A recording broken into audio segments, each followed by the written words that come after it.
Good evening and welcome to another episode of Raise the Bar. I'm your host, Troy Haynes, former UCLA high jumper 3 decades ago. I think we're on top of 3 decades, almost 4 decades. I graduated in 1986.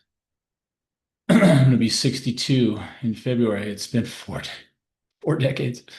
Okay, so anyway, a long time ago, I was a jumper at UCLA. It was an okay jumper there and have been a long time coach, been around a while, seen a few things. And so I like to talk about those things as they relate to high jumping and explosive jumps, high jump, long jump, triple jump, pole vault, all those things. Training, plyos, speed, technique, whatever it is. I just thought that it was time for me to go on a little rant. So it's been a while since I've ranted slash vented at the podcast world. So I just wanted to talk about some observations in the high jump this last year. I have had the opportunity to watch the evolution of the high jump from the ground up. When I was first high jumping was 1976. I was 12 years old, and the flop had only been invented for 8 years at that point. Fosbury started doing the flop in 68, won himself a gold medal and broke the world record and jumped 7.4, which at the time was just, amazing. The fascinating thing is that there were straddlers at that time, and if you don't know what that is, it's the old what they call the Western roll, or I don't know, the straddle. You basically would run up at it and kick your front leg over it and do a high spin flip. It's, if you don't know what it is, I'd have to stick a picture on it there. But there were straddlers that had jumped over 7 feet. It wasn't that the flop, revolutionized it. I think it was just that so many more people could do it. Found it to be a little bit more efficient. There are still, I think Vladimir Yushchenko, Soviet Union, jumped 7.8 and a half, which is nothing to sneeze at. That's 235, 236 and a half. Yeah, so 235 and 7.8 and a half is not a bad jump. You can win Olympics with that. So anyway, but the flop, has basically been the flop since 68, and it changed a lot of things. You could land on your back in the styrofoam pits. Now, I don't think you definitely couldn't have had the flop unless you had a huge landing area of sawdust piled really, really high. You have to have somebody pretty adventurous to do that still. But with the advent of styrofoam pits, landing on your back, rolling over on your neck, not that big a deal. So, once that was done, then all of a sudden this made a lot of sense. When you watch Fosbury do it, interestingly enough, he does not do the flop like anybody else for the most part. There's about one, and I haven't done, there's no way to know an official count. I always say it's 1 in 10,000 people will do the flop the way that Fosbury did, which is a reverse arm action takeoff, much like a long jumper would, at the takeoff board. Where he didn't double arm, and he didn't do the what I call the European single arm.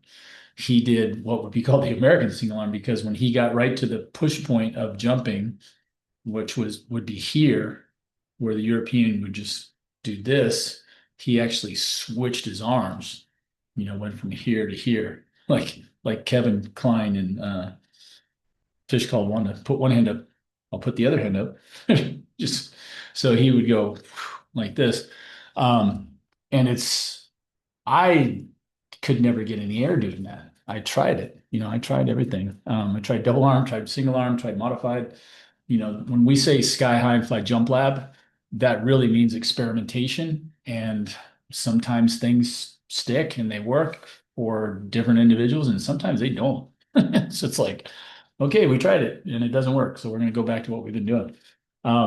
But anyway, the high jump for a long time, the argument has been power versus speed. And power versus speed is a misnomer, because inside the power formula in physics, you have force times velocity. Velocity is speed. So you can't have one part being the thing or the other. Okay. Now, I would say more correctly, we could say force versus speed, right? Because inside that power formula, if you take a weight, for instance, say a 20-pound weight, and well, let's make it heavier. Let's make it 60 pounds. Okay. And you're going to jump down and push it up as fast as you can. Okay. So if you do that, you can measure how fast that bar moves. And at 60 pounds, you can move it pretty quick. Now if I put 100 pounds on you and you go like that, you can say, oh, how fast is the bar moving? You say, well, the bar slowed down because it's heavier, right? So that is where we get into the difference between speed and force. I can apply more force against a heavier object and not move it as quickly, but it's still putting out a lot of force, which means I'm exerting a lot of power. But if I move the lighter weight really, really fast, then that velocity is also creating power, right? So one of the things I've told my athletes, which my coach, little Baru Elias, God rest his soul, who coached at Long Beach City College for years and routinely kicked out great athletes, long triple high. He worked with Brian Stanton. Brian Stanton, I got to train with a little bit. And anytime I jumped against Brian, he just destroyed me. And he was a 7'8" jumper who was part of the U.S. team in 1988 in Seoul, Korea. Amazing jumper, beautiful high cycling. So many things Brian did was just, Elias to the T. He did everything that Elias taught him to do, and he did it really well. And it works. It's more like you're trying to push everybody to do better. So force and velocity are sometimes inversely related, right? I can kick out a ton of force. If you put 400 pounds or 500 pounds on somebody and you say, move it as fast as you can, they can exert a ton of force and that bar is barely moving. So the velocity drops, the force increases, and power is increasing. But there's a weird crossover point where we need to exert force against a pretty movable object and get it to be moving quickly. So anyway, the power versus, and again, I'm using power, force versus velocity argument is for the double arm jumpers usually. One thing I found out over time is that all of my looking to categorize, which we all tend to do as people, we like to, pigeonhole certain things. Say, hey, this guy always does this. This person always does that. This technique always does this.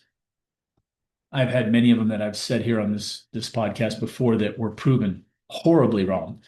I said for years that I did not believe that anybody could scrape their foot and jump higher than 7'4".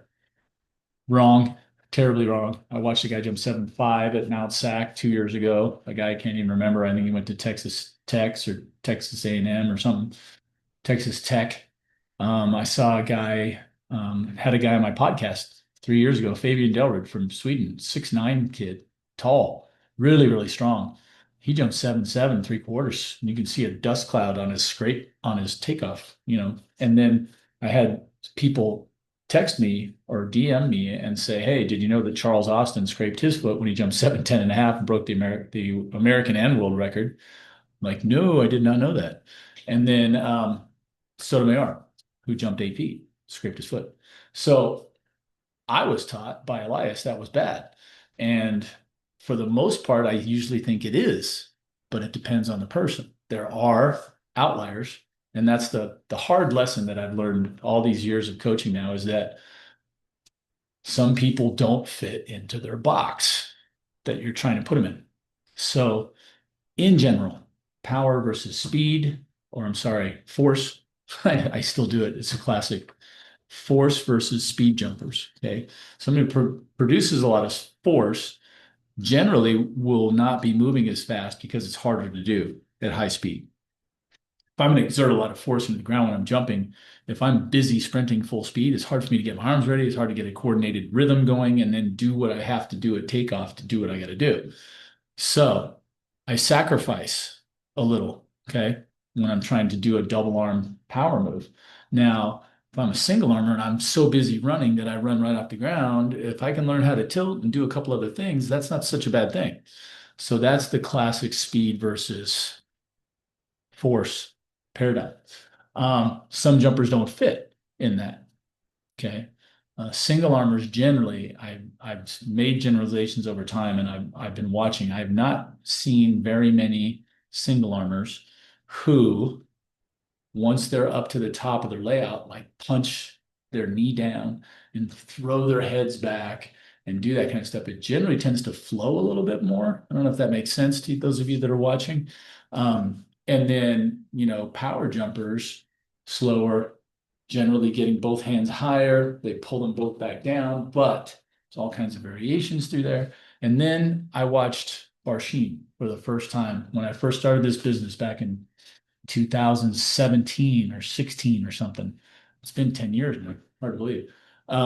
And I saw Barshim for the first time, and I didn't watch the Olympics live. I don't think I saw it later, but I remember seeing this guy. And I'm like, wow, this guy's really fast. And then he was a double armor, and he had an amazing layout, which wasn't hard to believe and all that. But tremendous rotation, speed, perfect body type. He looks like he's 6'4", maybe 140 pounds. I don't know. You hear different things. I've never met him.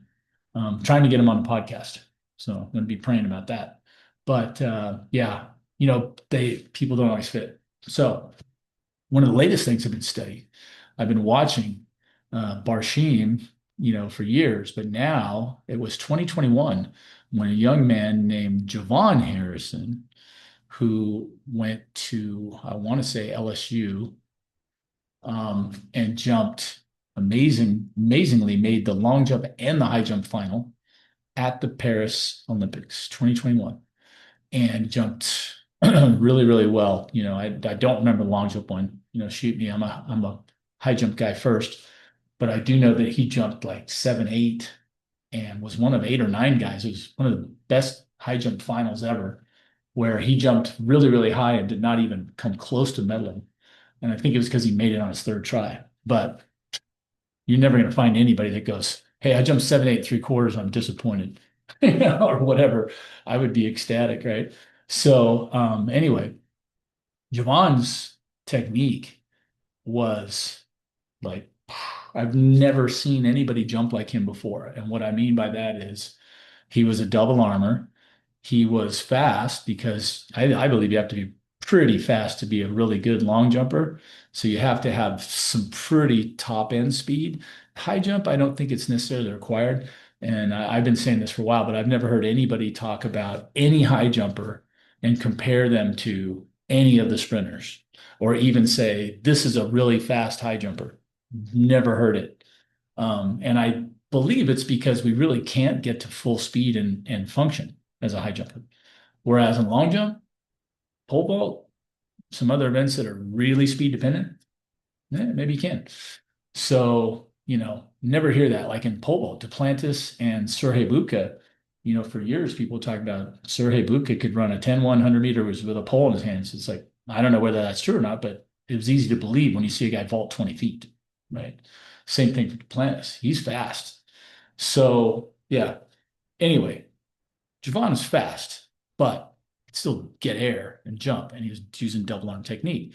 When he drive his arms up, he'd drive one knee up and he'd kick the other knee up, and sometimes it looked like he was hitching through the air like you would as a long jump. And I remember watching going, okay, what in this is different. It really did boggle my mind a little bit. I was like, I don't remember. And then my brain clicked in and said, you do remember. There was one kid that jumped like that when you were in high school. And Maury Burnett, if you're out there, I remember you, Maury. Maury jumped in the LA City section in Southern California. And I was a senior in high school at Millikan, and I can't remember where Maury went, but I'm going to say either Fremont or Crenshaw, maybe. I want to say Fremont because of Steve Lang. But anyway, he drove one knee up and then he drove the other knee up, and that was it. He'd go boom, boom, and he'd kind of be balled up and then he'd pop into his layout, and he was really good. Because I got to see him at an invitational at Cal State Northridge, and it was maybe 3 or 4 steps on the tartan. This is back in dinosaur ages again, where, the polyurethane surfaces were not that common and they were very expensive and new. And so they would give you like 3 steps of it, and that was it. The rest of it would be grass. So anyway, we're at this place, and I had rolled my ankle pole vaulting a few weeks before, and it had been a while coming back. And I jumped 6'8" as a junior, blah blah blah blah. And I hadn't jumped really high yet that year, and my foot was bothering me, but it started to feel pretty good. And I jumped 6'7". Okay, 6'7" is pretty good. I jumped 6'8" last year. I'm starting to get back into shape. CIF was a ways off yet. This Maury Burnett kid, never seen him before, and he jumped 6'6" to open. I think. I can't remember. It might have been lower, but everything he made was like 4, 6, 8-inch clearances, and this technique that I'd never seen before. So it's like that, but Javon is just things are flying everywhere, and it really took me a while to slow it down and look at it. But I think it's borderline revolutionary. It's borderline. There's something about it that I think may offer a biomechanical advantage if you can do it right. I think, because in my estimation, I think there's 2 knee drives involved. And anything that can get me to go change my center mass to keep it going up, I think is going to be beneficial. So if my one leg is on the ground and I'm driving one leg up, that's my initial push. When one leg is pushing into the ground, the other one comes up. Right as I'm leaving the ground, if I bring that other one up, maybe I'm bringing my center of mass. I don't know. It's hard to say. So I remember Maury looking really good doing it.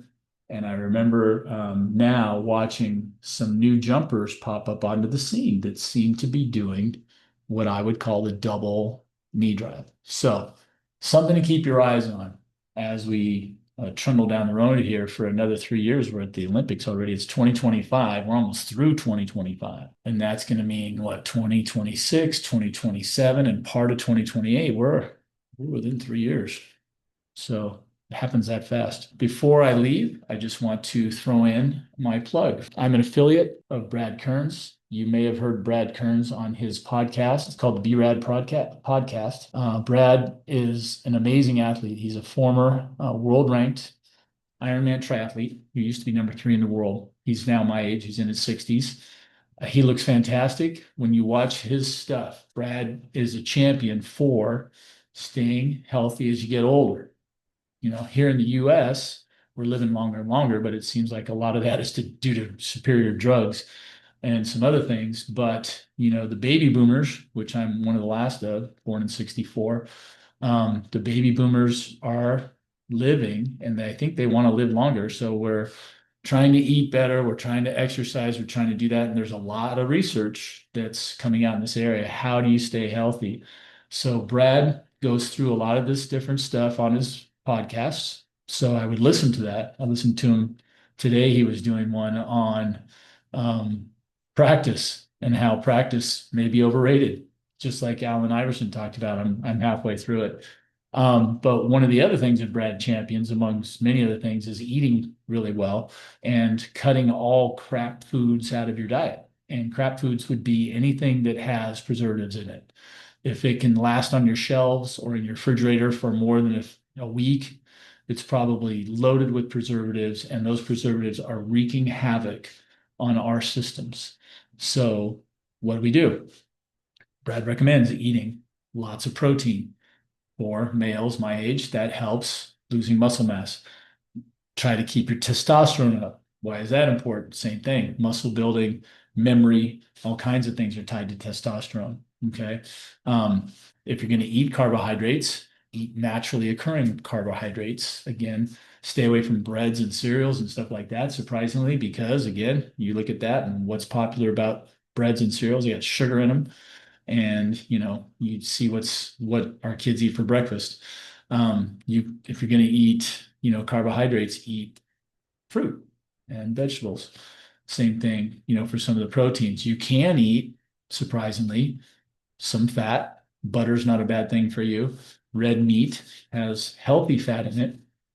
Healthy fats are out there. And anyway, going on and on. One of the things that Brad offers as a solution to your problems, especially if you want to increase your protein intake and you don't like eating meat.